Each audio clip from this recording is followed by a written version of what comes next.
Bonjour, bonjour, c'est le podcast de l'externe qui revient en ce beau vendredi qui signe la fin de semaine. Bon, on va faire l'item 109 aujourd'hui sur les troubles de la marche et de l'équilibre dans la section neurologie. Voilà, ça suit le petit ordre. Si vous voulez voir un petit peu ce qui vous attend lors des prochains épisodes, il suffit d'aller sur le compte Instagram et bon, je ne l'avais pas fait au tout début, mais sur la fin, il y a un schéma qui se répète, hein, de différentes couleurs d'épisodes et donc de matières. Donc voilà, c'est autour de la neurologie et j'ai choisi de traiter les troubles de la marche et de l'équilibre, que l'on voit pas mal, chez les personnes âgées, que ce soit aux urgences, en médecine générale, dans plein de spécialités, voilà. Et donc c'est important de savoir, le diagnostiquer, et trouver du coup des étiologies, que l'on pourrait prendre en charge. Voilà. Allez, on va commencer justement par les éléments de l'interrogatoire devant un trouble de la marche. On va rechercher tout d'abord la date de début des troubles, leur mode d'installation, le type de la plainte principale, soit c'est une douleur et sa relation avec l'effort pour le patient, une faiblesse, une instabilité, qui est à bien différencier d'un vertige, attention.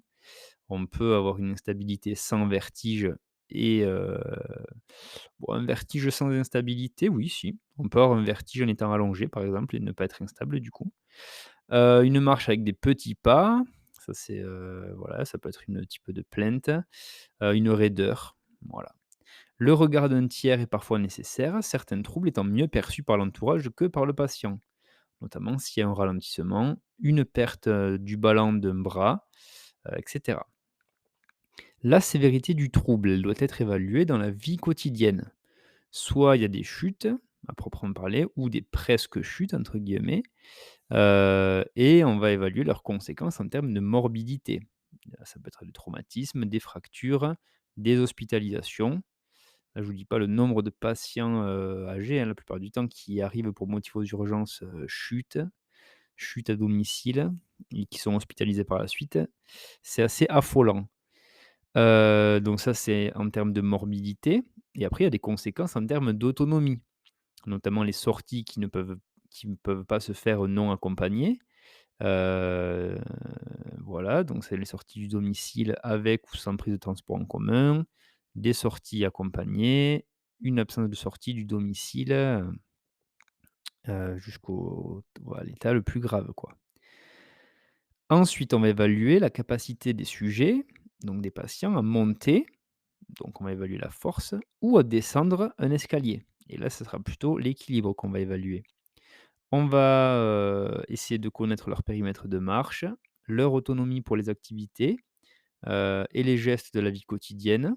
Donc ça, les activités, c'est le ménage, la cuisine et cetera. Les gestes, ça va être l'habillage et la toilette en particulier. Voilà, donc l'autonomie un petit peu des patients, quoi.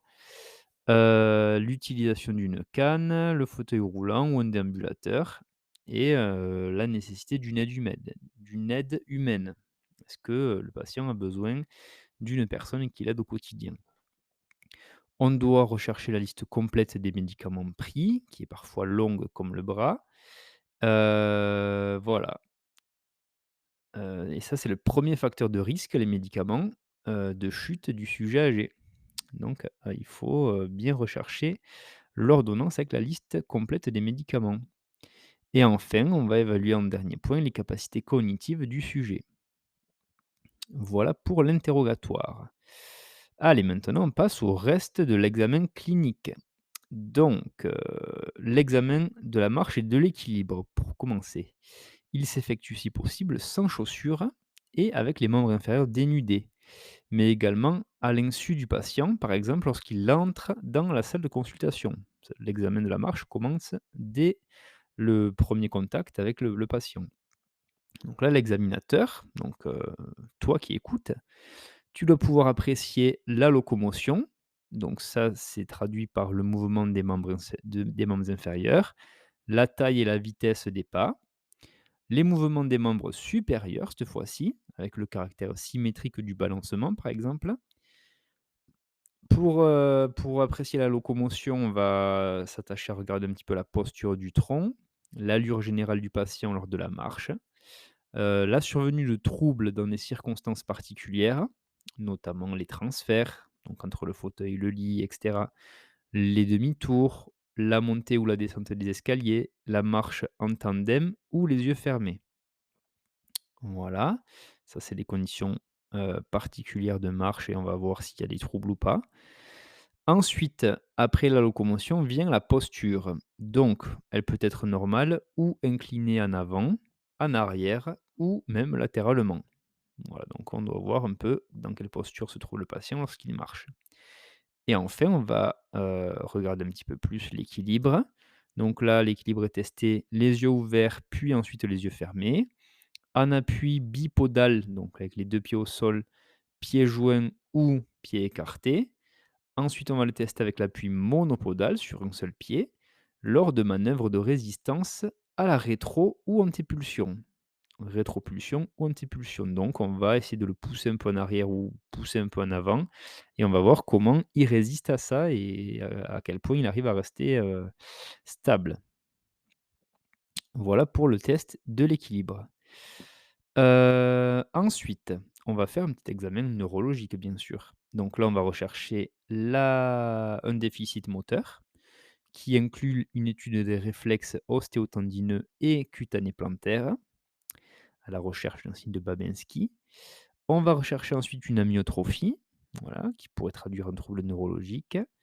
On va rechercher un déficit sensitif, un syndrome cérébelleux, un syndrome vestibulaire périphérique ou central, un syndrome parkinsonien ou des troubles du mouvement, des troubles vésico-sphinctériens et également des troubles cognitifs. Voilà, un examen neurologique complet.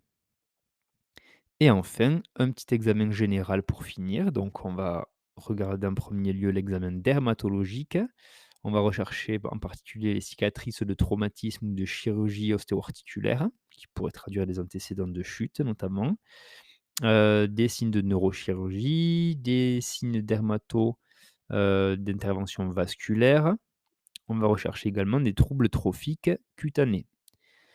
Voilà, qui pourraient traduire une hypoperfusion par exemple. Ensuite, on va faire un examen ostéo-articulaire, donc on va rechercher des douleurs, une limitation de mobilité ou même des déformations articulaires, ce qui pourrait expliquer du coup des déficits au niveau de la marche. On va faire l'examen cardiovasculaire, bien sûr, notamment la recherche d'une hypotension artérielle orthostatique, des troubles du rythme ou de la conduction cardiaque, et également d'une artériopathie, avec la recherche des poux périphériques, etc. Et enfin, un petit examen ophtalmologique aussi à la recherche d'une baisse d'acuité visuelle, qui est très importante pour la marche. Alors je mets une petite pause parce que j'entends mon chat qui se fait attaquer dehors. Je reviens. C'est bon, Suzette va bien, elle est sur mes genoux. Tu veux dire un petit mot, Susu? Ça va? Mmh. Bon allez, je la laisse tranquille, elle est un peu timide. Allez, on repart. Donc, après avoir fait tous ces examens cliniques, on va passer aux échelles d'analyse de l'équilibre et de la marche. Donc, ce qu'il faut évaluer, c'est la marche lancée pieds nus dans un couloir dégagé, l'épreuve de Romberg, des tests posturaux, le get up and go test, voilà, donc le patient qui se lève et il part, la posture dans les plans frontaux et sagittaux, le test de marche de 6 minutes, la classification fonctionnelle de la déambulation, donc là en anglais c'est Functional Ambulation Classification, qui se traduit, enfin qui se résume par FAC, FAC. Et enfin l'échelle d'équilibre de Berg. Voilà, donc il faut savoir, voilà, qu'il y a des tests, qui existent. Si on doit en retenir, 2, ça va être notamment l'échelle de Berg, qui est assez importante, qui est l'échelle d'équilibre et le test de marche des 6 minutes. Voilà. Après le test de l'épreuve de Romberg est assez connu. Pour les autres, bon, voilà, c'est des tests qu'on peut faire, mais c'est pas les plus importants. Ensuite, maintenant, on va essayer de voir qu'est-ce qui peut faire le diagnostic positif? Et notamment les caractéristiques cliniques des principales étiologies des troubles de la marche. Donc, les différentes étiologies sont évoquées à l'issue de l'anamnèse et de l'examen, comme pour la plupart des étiologies médicales. L'examen général est complété d'un examen neurologique à la recherche d'un déficit moteur, d'un syndrome pyramidal, parkinsonien ou cérébelleux, de troubles de la sensibilité profonde et de troubles cognitifs. Ça, on l'a déjà vu. Alors, les différentes origines des troubles de la marche. Premièrement, il y a les troubles de la marche d'origine douloureuse. Le trouble observé relève d'un mécanisme d'évitement de la douleur, par exemple une boiterie d'évitement, ou ça peut être également une véritable limitation algique, donc par exemple la claudication intermittente. Certaines douleurs sont très spécifiques, notamment les myalgies d'effort et le phénomène de second souffle d'une maladie de McArdle, notamment dans le cadre de la glycogénose musculaire. Voilà, maladie assez spécifique, et donc on trouve des douleurs vraiment typiques. Ensuite, au-delà des troubles de la marche d'origine douloureuse, on peut avoir les troubles de la marche d'origine ataxique. Donc là, ça peut être des ataxies cérébelleuses, avec un syndrome cérébelleux statique, cinétique et locomoteur. Ça peut être une ataxie vestibulaire, donc là, au niveau du vestibule, de l'oreille interne, c'est plutôt du coup des vertiges, une déviation à la marche. Il y aura des manœuvres du coup pour dépister ces ataxies vestibulaires, voilà. Et enfin, ça peut être des ataxies proprioceptives. Donc là, on aura notamment une marche talonnante où le patient va attaquer le pas avec le talon, voilà, avec, une marche sur le talon proprioceptif. Et on aura aussi une hypopalesthésie.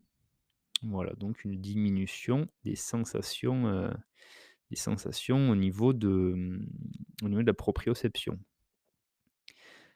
Ensuite, on peut avoir des troubles de la marche d'origine centrale.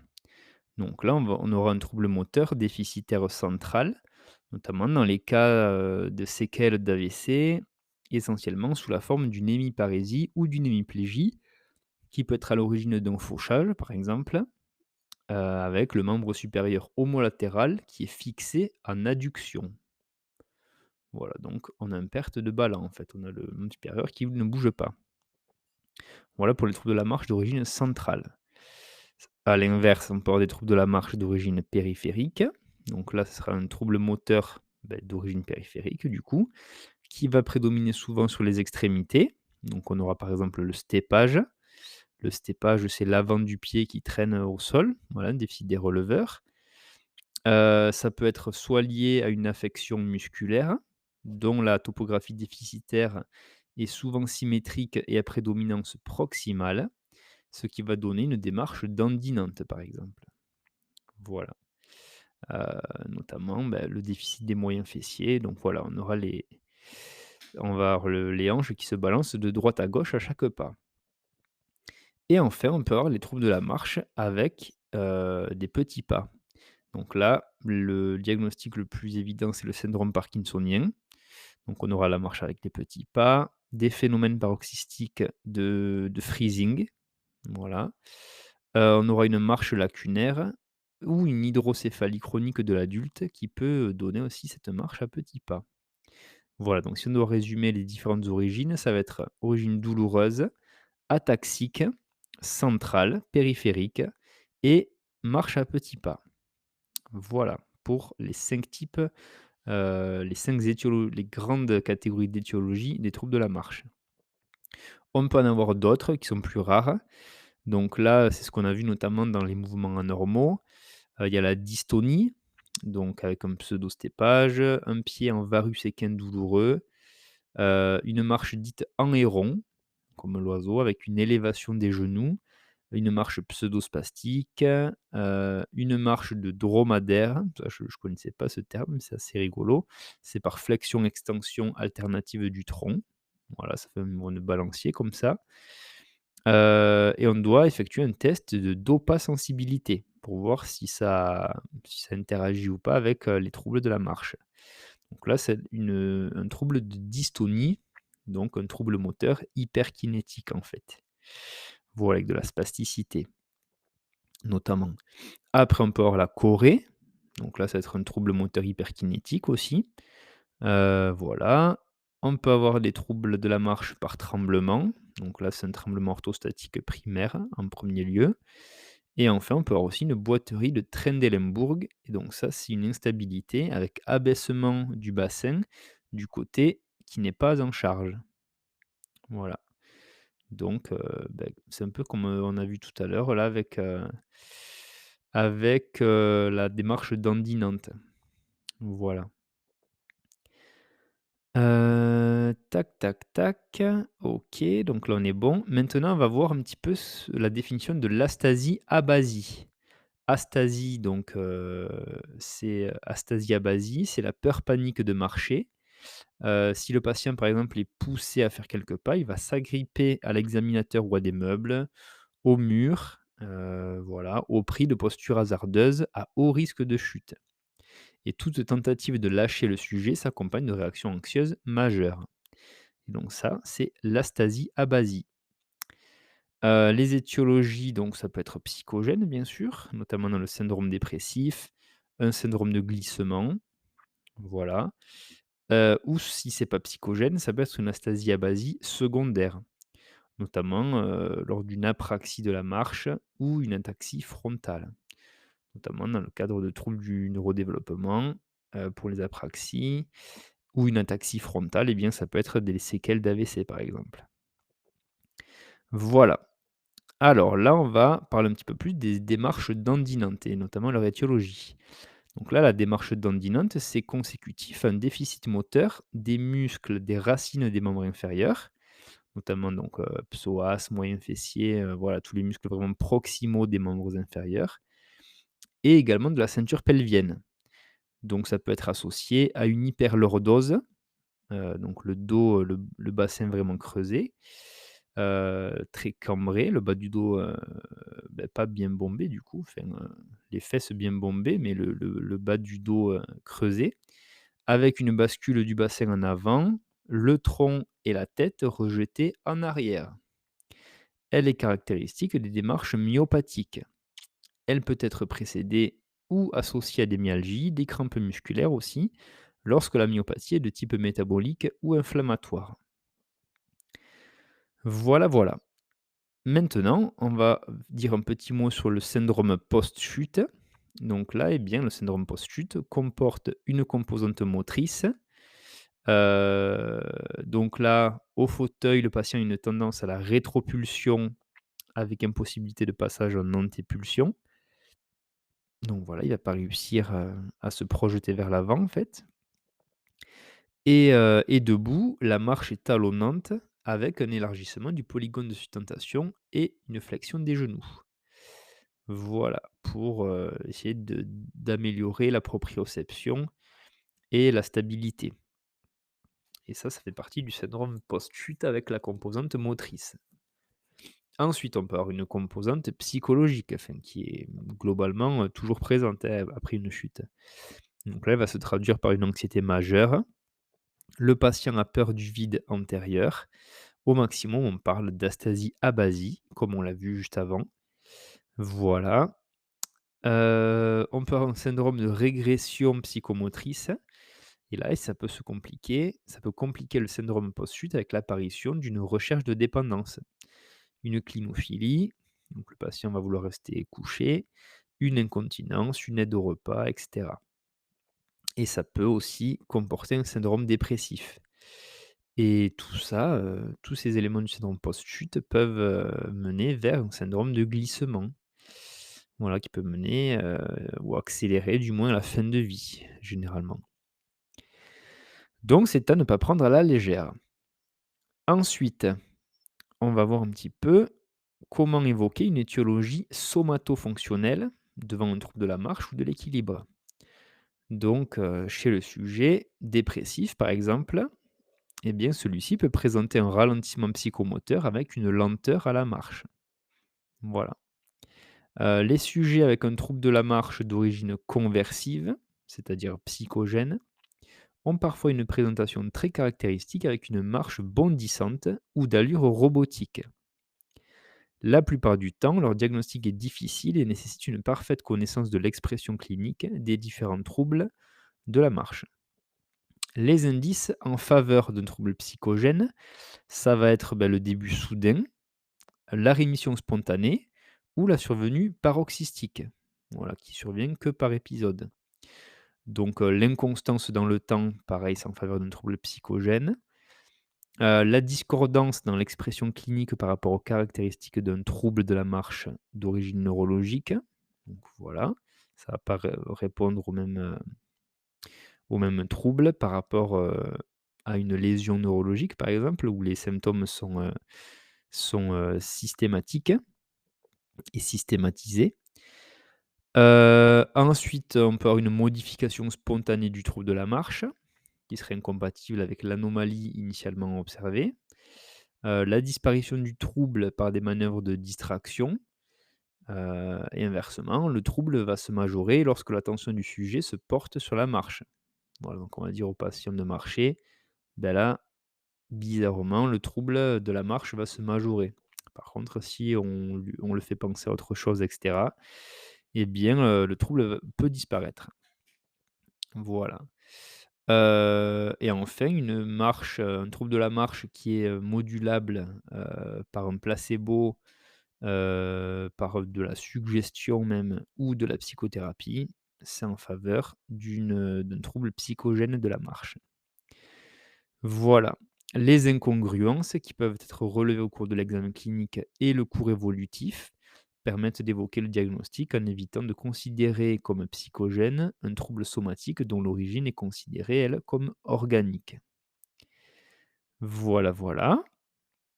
Tac, tac, tac, et maintenant, on va voir un petit peu les examens complémentaires et notamment ceux d'imagerie.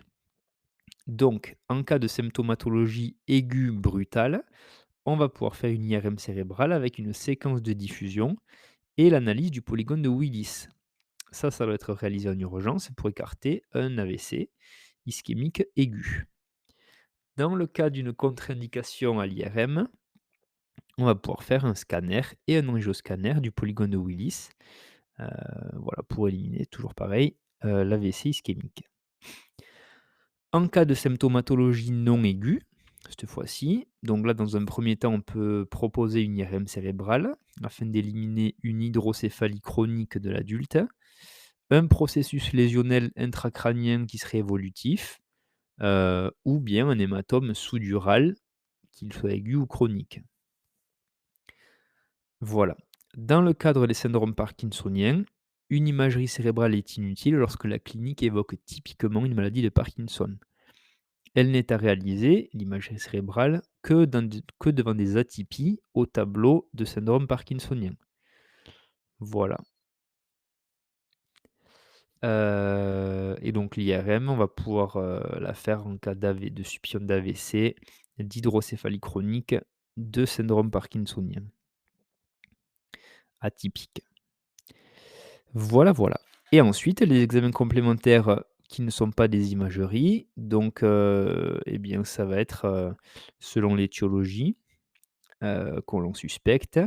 On va pouvoir faire un bilan biologique, bien sûr, à la recherche d'hypoglycémie, de troubles ioniques, à savoir, une dyscaliémie, une hypercalcémie, hypocalcémie à l'opposé, hyponatrémie, anémie, voilà. Tout ce qui peut, causer des troubles, chez les personnes âgées notamment.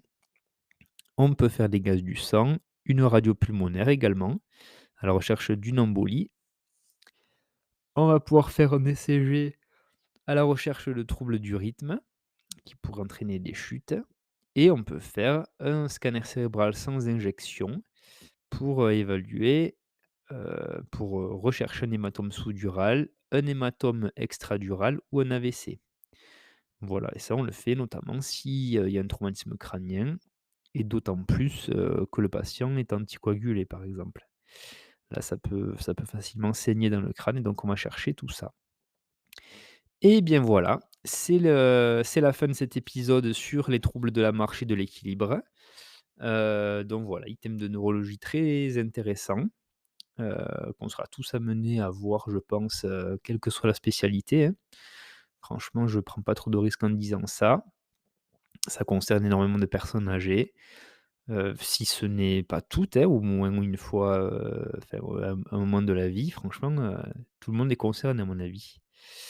Voilà, j'en dis pas plus. Je m'arrête là, voilà, comme je l'ai dit dans l'épisode précédent, je vais pas faire de texte, sur le post. Franchement, bon, je pense que c'est pas nécessaire, je suis même pas sûr que tout le monde le lise. Par contre, ce qui est très important, si tu as écouté jusque-là, déjà, bravo à toi. Et du coup, pour me montrer que tu es un fidèle écouteur du podcast, eh bien, je t'invite à mettre 5 étoiles sur le podcast. Tu peux t'abonner, au compte Instagram si ce n'est pas déjà fait. Il y en a qui écoutent, et qui sont pas sur Insta, je pense, parce qu'on est plus d'abonnés sur, Spotify que sur Insta, donc voilà, vous pouvez équilibrer tout ça.